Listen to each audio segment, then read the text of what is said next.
अस्सलाम वालेकुम। मैं हूँ एडवोकेट जामत अफ्तार और ये है बार एट लॉ यूट्यूब चैनल।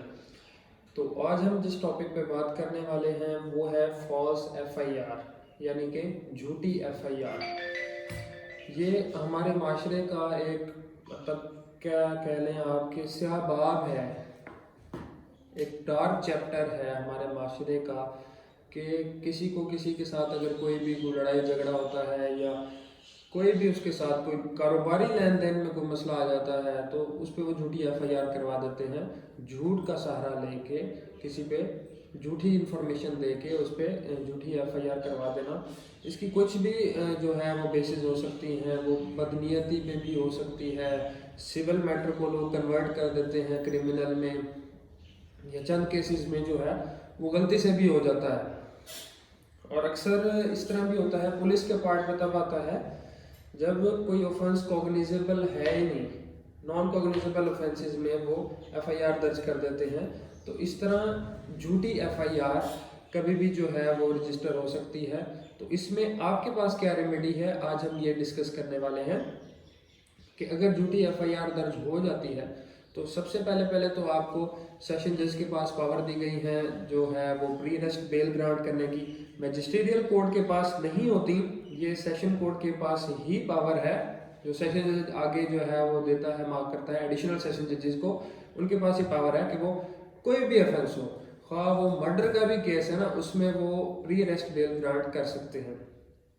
तो सबसे पहले आपने इंटरम प्री अरेस्ट बेल लेनी है, यानी कि अबूरी जमानत करवानी है। उसमें आपको कोई आर्ग्यूमेंट्स नहीं करने पड़ते, कुछ नहीं, सिर्फ आप जाएं, यू सरेंडर द कोर्ट और आपको टाइम दे दिया जाता है कि जाओ भाई आप इन्वेस्टिगेशन ज्वाइन करो।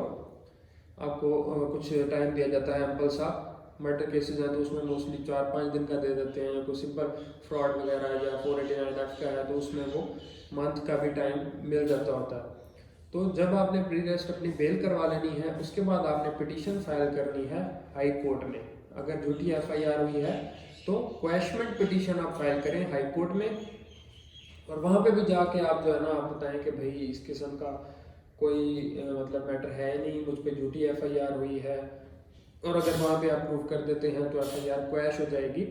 मैं आपको बहुत ही जो है वो इनहेरेंट जुरिसडिक्शन जो होती है हाई कोर्ट की उसमें वो करती है। मैं आपको सादा सी एक एग्जांपल देता हूँ। मोस्टली ये जो लड़कियां घर से भाग के शादी करती हैं उस केस में ये बड़ा इंपॉर्टेंट होता है कि लड़की ने तो भाग के कर ली शादी, अपनी मर्जी से ही करती, लेकिन उनके जो पीछे घर वाले होते हैं वो एफआईआर करवा देते हैं कि हमारी बेटी को अगवा किया गया है या मेरी बहन को अगवा किया गया है, या उस भाई जो होगा उसका वो इस तरह से करवा देते हैं दर्ज।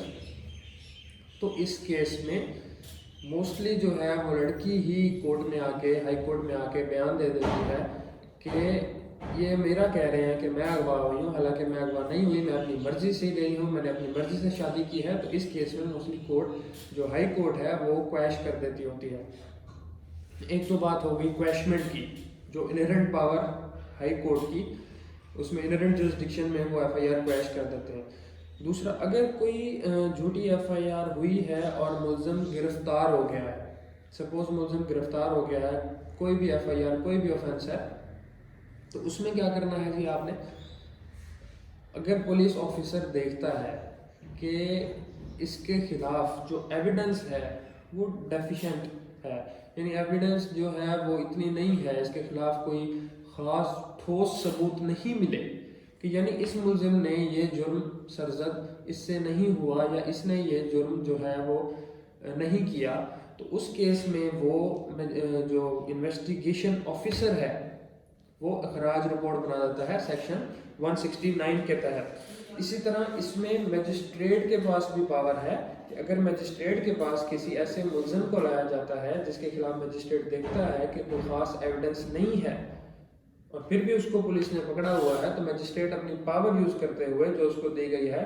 सेक्शन 63 क्रिमिनल प्रोसीजर कोड 1898, उसमें जो उसको पावर दी गई है वो यूज करते हुए वो डिस्चार्ज कर देता है एफआईआर को। मोस्टली स्टूडेंट्स मिक्स कर देते हैं सेक्शन 63 और सेक्शन 169 को, तो इसको आपने जो है ना वो अलग रखना है। एक में पुलिस जो है वो यानी उसको छोड़ देती है और दूसरे में जो है वो मजिस्ट्रेट की पावर है डिस्चार्ज करने की किसी भी एफआईआर को। और मैं एक और आपको बात बताता चलूँ कि मजिस्ट्रेट अगर किसी एफआईआर को डिस्चार्ज कर देता है किसी बंदे को किसी एफआईआर में से, तो ये एक एग्जेक्टिव ऑर्डर है, इसके खिलाफ रिवीजन नहीं हो सकती। इसमें अगर आपने जाना है तो इनहेरेंट जुरिस्डिक्शन में आप हाई कोर्ट ही जाएंगे, उसके अलावा आपके पास कोई और रेमेडी नहीं है। या फिर आप ये कर सकते हैं कि आप प्राइवेट कंप्लेंट फाइल कर सकते हैं सेक्शन 200 के तहत। इसी तरह डिस्चार्ज की तरह आगे होता है कैंसिलेशन, जो high court rules and order volume 3 basically deal करता है क्रिमिनल जो कोर्ट्स हैं उनके साथ। उसके चैप्टर 11 में पार्ट डी में प्रोवाइड किया गया है कि हाई कोर्ट के अलावा जो है ये मजिस्ट्रेट के पास ये पावर है कि अगर उसके पास आता है अच्छा मैं आपको बिल्कुल सादा सा इनका डिफरेंस समझाता हूँ कि डिस्चार्ज तो ये हो गया ना कि इस मुलजिम ने जो है वो जुर्म नहीं किया। कैंसिलेशन में ये है कि वक़ुआ हुआ ही नहीं, यानी कि जो मुद्दई पार्टी ने वक़ुआ बनाया हुआ है असल में ये वक़ुआ हुआ ही नहीं।